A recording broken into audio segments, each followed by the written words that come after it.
Hello friends, तो आज मैं आप सभी के लिए लेकर आया हूँ सॉल्यूशन चैप्टर का नया लेक्चर, जिसमें आज हम लोग पढ़ने वाले हैं मोल फ्रैक्शन, जो कि विलियन के ही सांद्रता पद है।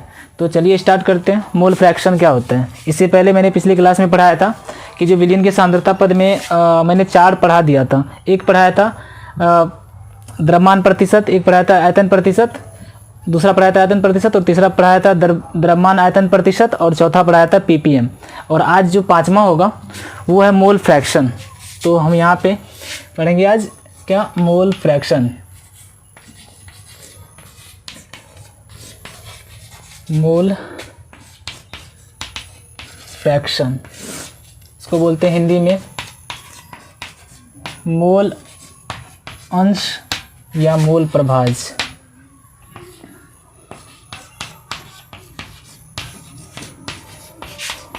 मोल अंश या मोल प्रभाज। तो मोल फ्रैक्शन होता क्या है, इसको समझने के लिए क्या करते हैं? पहले देखो, हम मान लेते हैं कि किसी एक सॉल्यूशन में हम मान रहे हैं कि इसमें मान लो एक सॉल्यूशन है, उसमें 2 कंपोनेंट है, एक कंपोनेंट ए है और एक कंपोनेंट बी है, ठीक है। और हम मान लेते हैं कि ए का जो इसमें मान लो कि एक सॉल्यूशन है, इसमें हमने मान लिया कि 2 कंपोनेंट ए और बी है, और इसमें हम मान लेते हैं ए का जो मोल है वो 1 है और बी का जो मोल है वो 2 है, ठीक है। अभी मान लेते हैं ये मोल की संख्या है। किसकी संख्या? मोल की संख्या। मान लेते कि एक सॉल्यूशन है, इस सॉल्यूशन में 2 कंपोनेंट ए और बी हमने माना, और इसमें ए की जो मोल है, ए की मोल की संख्या कितनी है 1 और बी के मोल की संख्या कितनी है 2 मान लिया। तो अब मान लो कि अब अगर इसमें बोला जाए कि बताओ ए के मोल का फ्रैक्शन कितना है, ए के मोल का फ्रैक्शन कितना है इस सॉल्यूशन में। तो आप कैसे निकालोगे? ए का क्या निकालना है? ए का मोल फ्रैक्शन इस सॉल्यूशन में। तो ए का मोल फ्रैक्शन, ए का मोल है कितना? 1। टोटल मोल सॉल्यूशन में कितना है? 2 1 3। तो इस 3 में से ए का मोल फ्रैक्शन है, ये हो गया ना, ए का मोल का फ्रैक्शन। तो मोल का फ्रैक्शन कितना? 1 बटे टोटल मोल 3। अब अगर आपसे पूछा जाए कि बताओ बी के मोल का फ्रैक्शन कितना है, बी के मोल का फ्रैक्शन, तो बी का मोल है कितना? 2, लेकिन टोटल है कितना? उस सॉल्यूशन में प्रेजेंट कितना है टोटल मोल?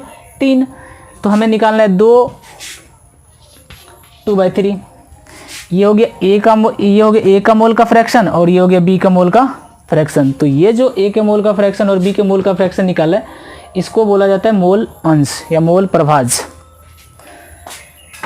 ए के मोल का फ्रैक्शन और बी के मोल का फ्रैक्शन मीन्स क्या है? देखो, अगर हमें ए का मोल अंश निकालना है, ए का अगर मोल अंश निकालना है तो ए के मोल की संख्या को ऊपर रखो और उस सॉल्यूशन में जितने भी कंपोनेंट है उसके मोल की संख्या को टोटल उसकी उन दोनों, इसमें 2 है तो इसके मोल की संख्या भी और इसके मोल की संख्या दोनों को ऐड करके नीचे रख दो। यही क्या होता है? मोल अंश।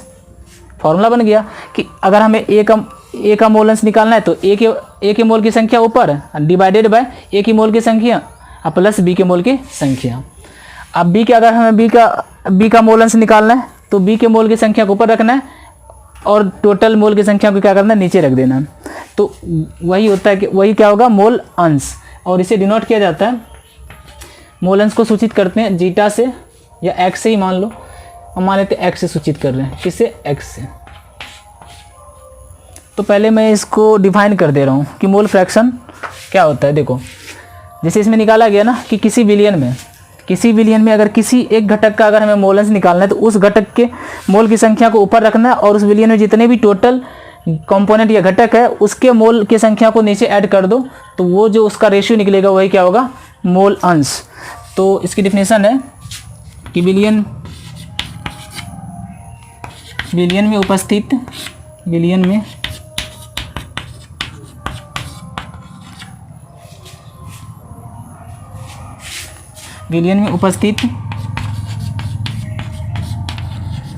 किसी घटक का मोल अंश,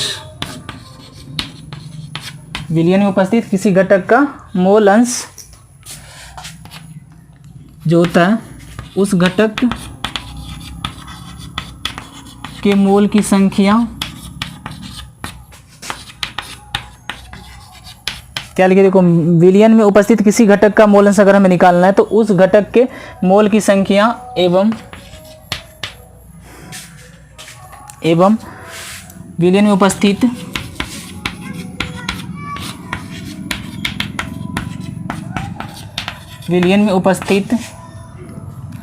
सभी घटकों के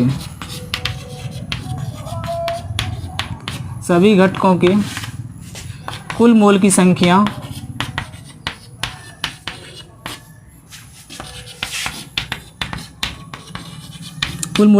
के अनुपात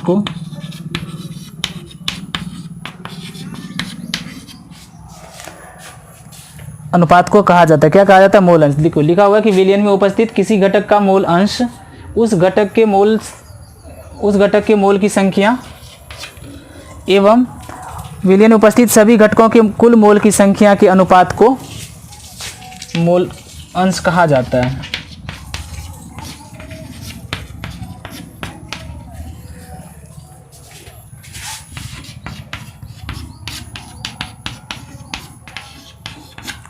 जैसे मान लेते हैं कि एग्जाम्पल के लिए मान लेते हैं कि 2 एंगी विलयन है, बाइनरी सॉल्यूशन है जिसमें ए और बी 2 कंपोनेंट है। माना एक बाइनरी सॉल्यूशन में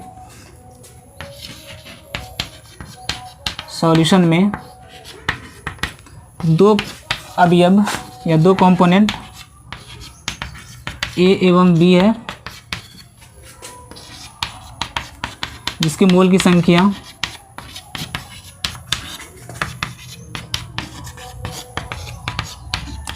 संख्या क्रमशः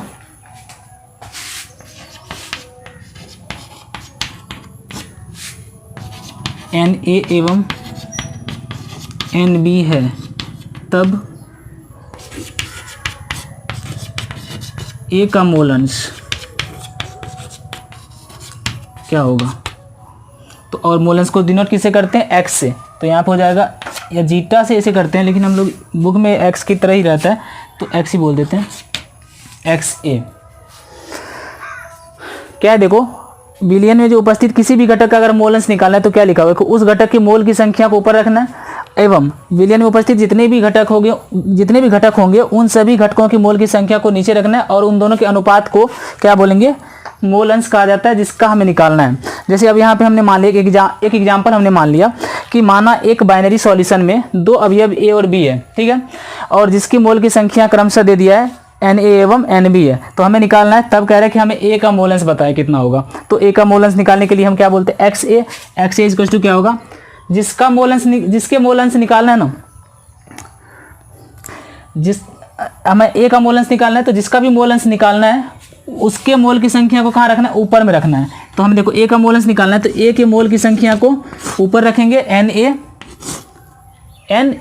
डिवाइडेड बाय क्या होगा? N A plus N B, total mole की संख्या। तो टोटल मोल कितना है? एक ए कंपोनेंट एक बी है तो दोनों के मोल की संख्या को ऐड कर दो तो ये हो गया मोल अंश। अगर हमें निकालना है बी के मोल अंश, बी का मोल अंश, तो जब बी का मोल अंश निकालना है तो इसके लिए क्या करेंगे? X B is equal to क्या हो जाएगा? अब ऊपर में हो जाएगा बी का निकालना है तो बी के मोल की संख्या ऊपर और नीचे टोटल मोल की संख्या। तो बी के मोल की संख्या को एन बी बोलते हैं, तो N B upon N A plus N B. ये हो गया मोल अंश का मतलब एक्चुअल मीनिंग। जो मोल अंश का जो एक्चुअल मीनिंग होता है ना, ये यही होता है। अगर इसका फॉर्मूला लिखना चाहो तो आप लिख सकते हो, अवयव का मोल अंश निकालना है तो अवयव का मोल अंश बराबर क्या होगा? अवयव के मोल की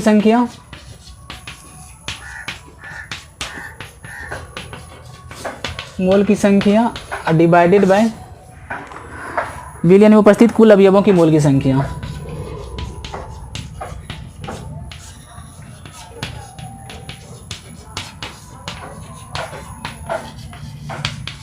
कुल अवयवों की मोल की संख्या।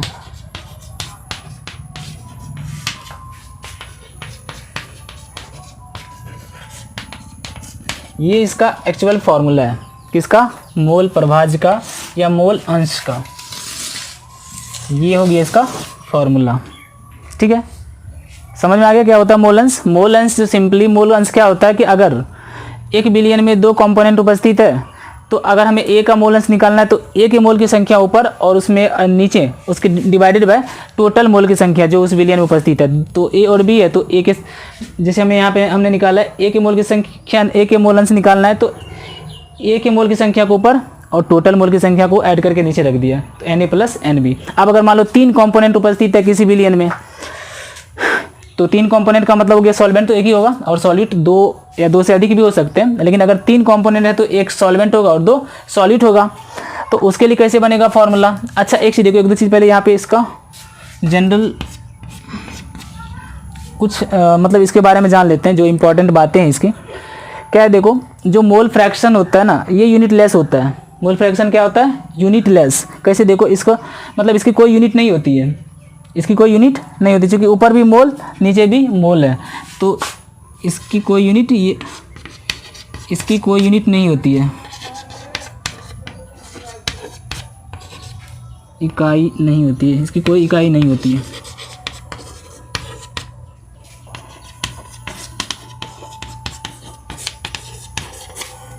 दूसरी बात, दूसरा पॉइंट याद रखना है इसमें कि जो मोल अंश होता है वो ताप पर निर्भर नहीं करता, जो कि मैंने पिछले ही क्लास में पढ़ाया था। तो यह ताप पर निर्भर नहीं करता है, निर्भर नहीं करता है। और एक चीज़ ये भी याद रखना है, तीसरा पॉइंट कि मोल अंश के है ना जितने भी अगर किसी बिलियन में जितने भी कंपोनेंट उपस्थित होंगे सभी के मोल अंश को जोड़ने पर हमेशा एक आता है। तो मोल अंश के इकाइयों का योग, मोल अंश के बिलियन उपस्थित किसी बिलियन में उपस्थित मोल अंश जो होता है बिलियन में उपस्थित कुल मोल अंश का जो योग होता है वो 1 होता है। तो किसी भी बिलियन में उपस्थित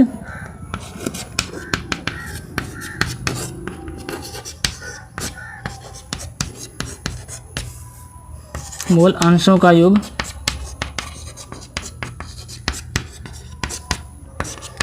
1 होता है, इकाई होता है हमेशा। ये भी बात याद रखना है कि जैसे मान लो यहाँ पे XA और XB को जोड़ोगे ना, XA और XB को अगर हम ऐड करें तो ये सब बातें याद रखना कि XA + XB = हमेशा क्या होगा 1। जितने भी मोल है ना, अगर मान लो किसी बिलियन में 3 मोल मतलब 3 कंपोनेंट उपस्थित है तो तीनों के जो मोल अंश निकालेंगे और फिर से तीनों को जोड़ेंगे तो उसके मोल अंशों का जो योग होगा ना वो क्या आएगा? 1 आएगा। जैसे यहाँ पे 2 था, इन दोनों को ऐड करो, इसके मोल A के मोल का अंश और B के मोल का अंश दोनों को ऐड करोगे तो कितना आएगा? 1। देखो जैसे इन दोनों को जोड़ेंगे तो क्या होगा? यहाँ पे Na Nb common Na + Nb LCM हो जाएगा, ऊपर में भी Na + Nb आ जाएगा, कैंसिल होकर कितना आएगा? 1 आएगा। तो याद रखना है कि मोल अंशों का योग हमेशा क्या होता है? 1 होता है। तो ये इसका जनरल मीनिंग हो गया। अब हम जानते हैं इसमें 1-2 क्वेश्चन कर लेते हैं। तो अब इसमें 1-2 क्वेश्चन करते हैं। ये फॉर्मूला है जिसका हमें मोल अंश निकालना है, उसके मोल अंश को उसके मोल की संख्या को ऊपर और बिलियन में जो कुल मोल होंगे उसको नीचे डिवाइड कर देना जोड़ करके टोटल।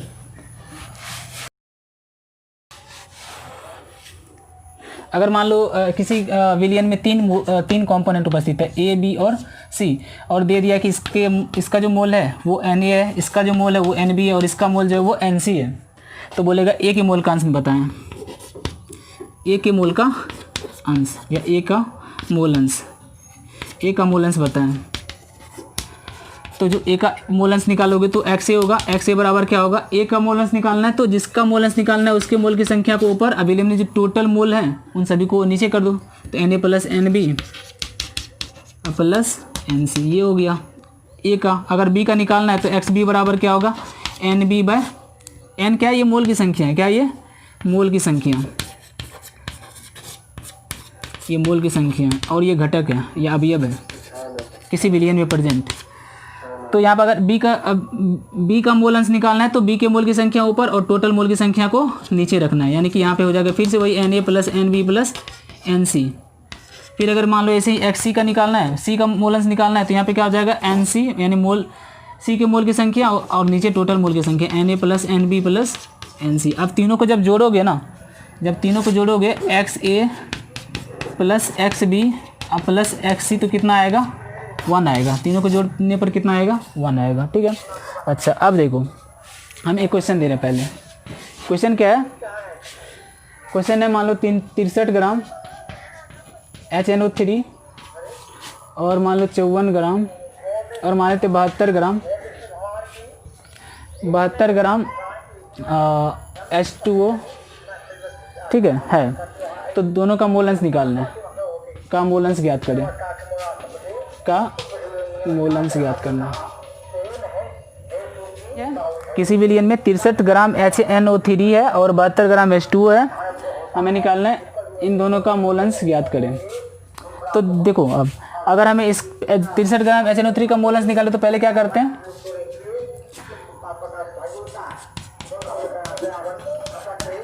देखो जैसे मान लो कि इसमें एक दो कंपोनेंट, एक HNO3 कंपोनेंट हो गया, एक वाटर हो गया, ठीक है। तो यहाँ पे मोलेंस निकाल लो, मोल की संख्या निकाल लो। तो अच्छा HNO3 का मोलिकुलर मास क्या होता है, मोल की संख्या का फॉर्मूला क्या होता है आप लोग जानते हो ना, मोल की संख्या का फॉर्मूला क्या होता है, मोल की संख्या अगर निकालना है किसी भी कंपोनेंट का तो मोल की संख्या का फॉर्मूला होता है ग्राम में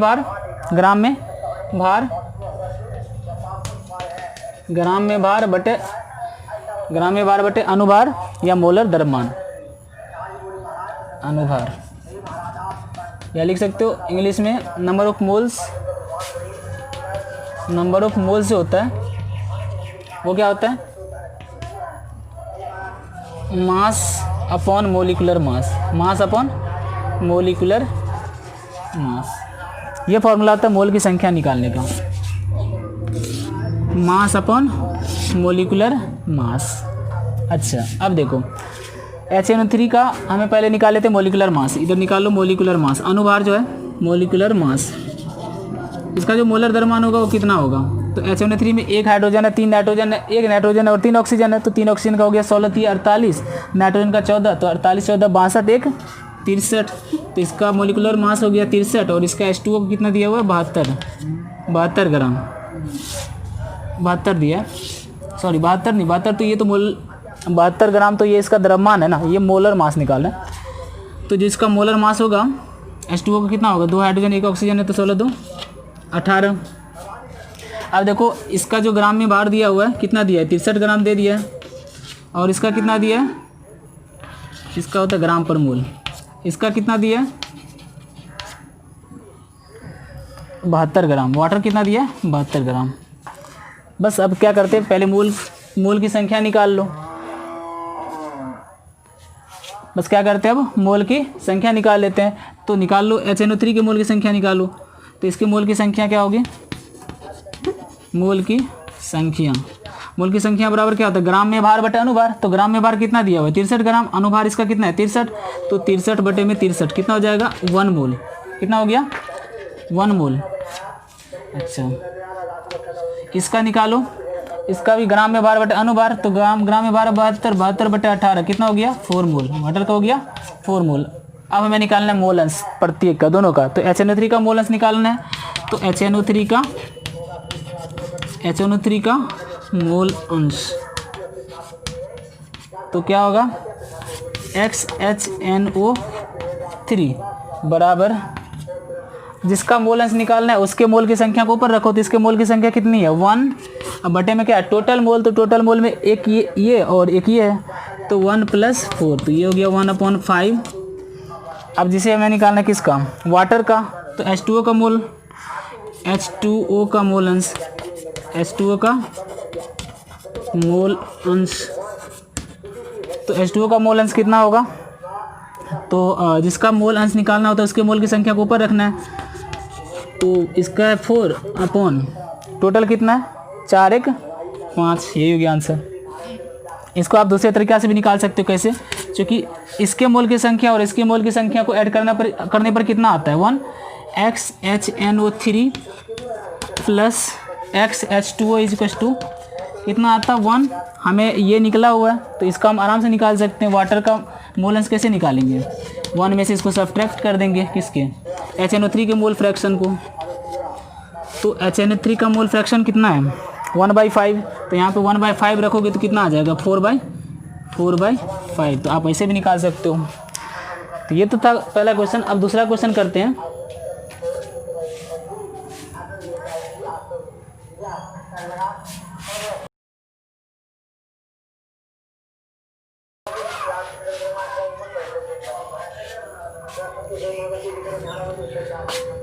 क्वेश्चन है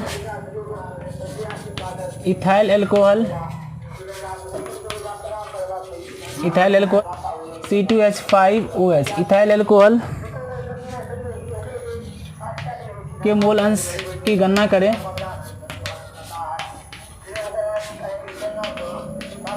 करें यदि जलीय विलयन में किसी जलीय विलयन में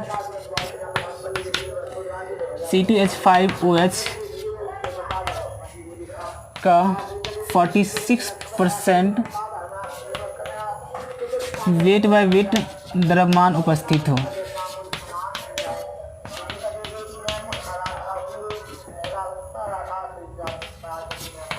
ये क्वेश्चन क्या, देखो इथाइल अल्कोहल के मोल अंश का गणना करें, मोल अंश की गणना कीजिए यदि किसी जलीय विलयन में इथाइल अल्कोहल का 46% द्रव्यमान उपस्थित है, तब 46% वेट बाय वेट का मतलब समझ ही रहे हो ना कि अगर 46 ग्राम इथाइल अल्कोहल है कितना में, 100 ग्राम विलयन में। तो पहले यहाँ पे हम इसका सॉल्यूशन कर रहे हैं। 46% वेट बाय वेट का मतलब हो गया 46 gram ethyl alcohol, 46 gram ethyl alcohol present है 100 ग्राम सॉल्यूशन में। यही है ना, 46 gram ethyl alcohol present in 100 gram solution, मतलब 100 ग्राम विलयन में कितना ग्राम इथाइल अल्कोहल है, 46 ग्राम इथाइल अल्कोहल उपस्थित है। अच्छा, हमें निकालना है इथाइल अल्कोहल का मोल अंश। तो एक तो देखो, एक तो इथाइल अल्कोहल है और दूसरा क्या है, जल है। तो पहले दोनों के मोल की संख्या पहले निकाल लो। तो इथाइल अल्कोहल डायरेक्ट लिखते हैं यहाँ पे, इथाइल अल्कोहल के मोल की संख्या बराबर क्या होता है, given mass upon molecular mass. तो जो इथाइल अल्कोहल का ग्राम में भार दिया वो कितना दिया, 46 ग्राम, बट इसका मोलिकुलर मास निकालना है। तो मोलिकुलर मास निकालने के लिए इथाइल में देखो कार्बन कितना है, 2 कार्बन, हाइड्रोजन कितना है 6 हाइड्रोजन है, और ऑक्सीजन कितना है 1 ऑक्सीजन है। तो देखो 46 अपॉन एक कार्बन का कितना होता है 12, तो 2 × 12 प्लस 6 × 1 प्लस ऑक्सीजन का कितना होता है 16, तो कितना हो गया 12 2 + 24 प्लस 6 30 30 प्लस 16 कितना हो गया 46। तो 46 अपॉन 46 कितना हो गया 1 मोल, कितना हो गया 1 मोल। तो इथाइल अल्कोहल का कितना मोल उपस्थित है विलयन में 1 मोल। अब देखो दूसरा जल का निकाल लेते हैं, वाटर के मोल की संख्या। तो वाटर की मोल की संख्या बराबर क्या होगा, तो पहले देखो अगर 46 ग्राम, ये जो जलीय विलयन है, इस जलीय विलयन में अगर 46 ग्राम इथाइल अल्कोहल है तो जल कितना है, जल है 100 - 46, क्योंकि विलयन का वेट है ना 100 ग्राम, विलयन है 100 ग्राम, उसमें से इथाइल अल्कोहल इतना 46 है, तो बाकी क्या बचेगा, जल बचेगा। तो जल कितना है 54 ग्राम। जल का मास कितना है, जल का द्रव्यमान कितना है 54 ग्राम। विलयन 100 ग्राम में 46 ग्राम अगर इथाइल अल्कोहल है तो बाकी क्या है, जल है, तो 54 ग्राम जल है। तो अच्छा, वाटर की मोल की संख्या निकालना है, तो गिवन मास कितना दिया हुआ है 54 ग्राम, और वाटर का मोलिकुलर मास कितना होता है 2 हाइड्रोजन और 1 ऑक्सीजन। तो 2 हाइड्रोजन मतलब 2 × 2 और प्लस 16, तो कितना हो जाता है 18। इसको डिवाइड करोगे तो कितना आएगा 3 मोल, वाटर का 3 मोल है। ठीक है, अब हमें क्या निकालना है, इथाइल अल्कोहल का मोल अंश। अब इथाइल अल्कोहल का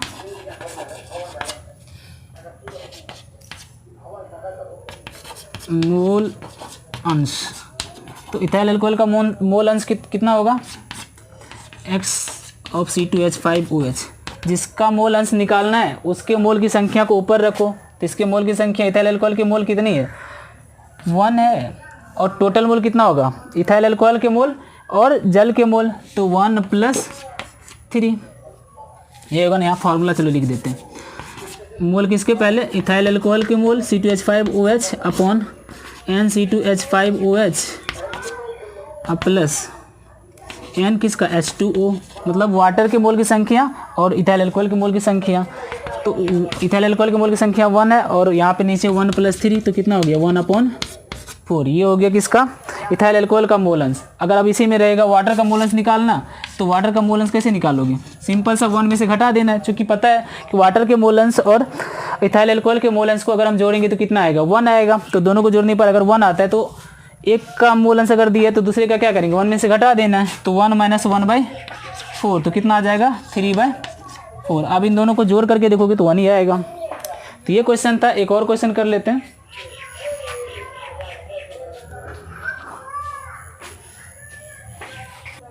हाँ, तो ये क्वेश्चन है, देखो ये NCERT का ही क्वेश्चन है, 2.2 पेज नंबर 36 का ही क्वेश्चन है। क्वेश्चन में क्या दिया हुआ है, देखो 1 बिलियन में बेंजीन का 30% द्रव्यमान कार्बन टेट्राक्लोराइड में घुला हुआ है, तो बेंजीन के मोल अंश की गणना कीजिए। इसकी गणना कीजिए, ये निकालना है। तो चलो देखो इसका सॉल्यूशन कर रहे हैं। इसमें क्या दिया, देखो 30% बेंजीन है ना, तो 30% का मतलब है किसी सॉल्यूशन में 30% बेंजीन का मतलब क्या होता है कि 30 ग्राम बेंजीन 100 ग्राम विलियन में उपस्थित है, ग्राम विलियन में उपस्थित है। इसका मतलब तो ये हो गया ना। अच्छा, इसमें देखो अब 30 ग्राम अगर बेंजीन है, 30 ग्राम अगर बेंजीन है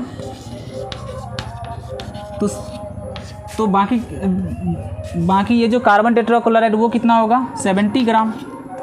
अगर 30 ग्राम बेंजीन है तो 70 ग्राम क्या होगा 70 ग्राम कार्बन टेट्राक्लोराइड।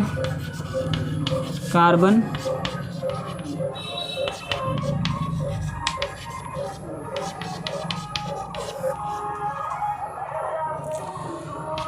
हाँ, तो देखो ये कार्बन टेट्राक्लोराइड होगा, 30 ग्राम बेंजीन और 70 ग्राम कार्बन टेट्राक्लोराइड। अच्छा, तो इसका पहले हम मोल अंश निकाले, तो इसके लिए मोलर मास निकाले, तो दोनों का मोलर मास मतलब मोलर द्रव्यमान जिसको बोलते हैं या अनुभार। तो मोलर द्रव्यमान कार्बन का देखो, बेंजीन का क्या है फॉर्मूला C6H6, तो क्या होगा 6 कार्बन है 6 हाइड्रोजन है, तो 6 × 12 + 6 × 1 कितना हो जाएगा 78। इसका हो गया 78 ग्राम पर मोल। ठीक है, अब इसका निकाल लो मोलर मास। तो इसका मोलर मास कितना होगा, CCl4 का मोलर मास कितना होगा, ये हो जाएगा, देखो 1 कार्बन है 4 क्लोरीन है, तो 1 कार्बन को हो गया 12 + 4 क्लोरीन को होता है 35.5, तो 12 + 4 × 5 = 20 और 2 बचा 4 × 5 = 22, 4 × 3 = 12, 240, तो 140। तो कितना हो गया टोटल 2 2 4 4 1 5 152, सॉरी 2 2 4 4 1 5 154 ग्राम पर मोल। ये हो गया किसका, इसका मोलर मास कार्बन टेट्राक्लोराइड का। तो हम निकालते इसके मोल की संख्या निकाल लेते हैं, बेंजीन के मोल की संख्या।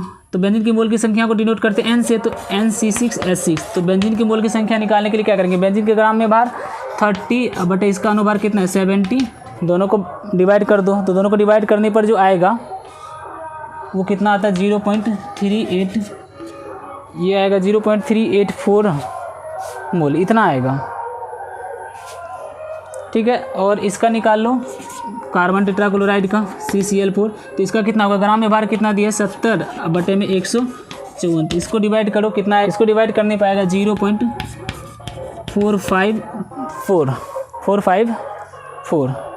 अब मोल अंश ही तो निकालना है, निकाल लो।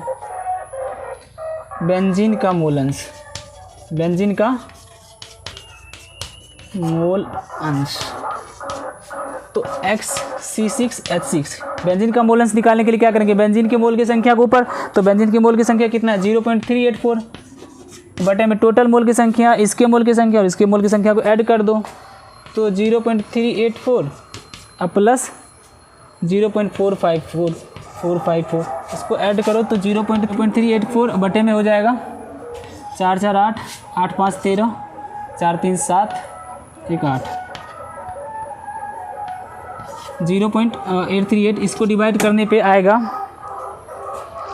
इसको डिवाइड करो, इधर करते एक बार, तो इसको डिवाइड करने पे आता है 0.458। अब इसका निकालना है, ये बेंजीन का निकल गया। अब कार्बन टेट्राक्लोराइड का निकालने तो क्या करोगे, XCCl4 का निकालने के लिए 1 में से घटा दो इसी को, XC6 बेंजीन के मोल अंश को मैंने इसे पहले ही बता चुका। मैंने बताया कि अगर एक का मोल अंश निकला हुआ है तो दूसरे का मोल अंश निकालने के लिए अगर 2 कंपोनेंट तो एक में से घटा दो, तो इसका निकालने के लिए 1 में से इसको घटा दो, 1 माइनस 0.458 कितना आ जाएगा, 10 में से 8 गया 2, 9 में से 5 गया 4, यहाँ बचा 9 में से 4 गया 5, तो 0.54, तो ये हो गया इसका आंसर। ठीक है, तो ये था आज का जो लेक्चर था, ये मोल फ्रैक्शन पे था। अब जो अगला लेक्चर लेकर आऊँगा मैं उसमें रहेगा मोलैरिटी। तो ये 5वां कॉन्सेंट्रेशन टर्म्स हो गया। अब 6ठा कॉन्सेंट्रेशन टर्म्स जो सांद्रता पद होंगे वो हमारा मोलैरिटी ही होगी। तो चलिए आज का लेक्चर मैं यहीं पे ख़त्म कर रहा हूँ, मिलते हैं फिर अगले लेक्चर में।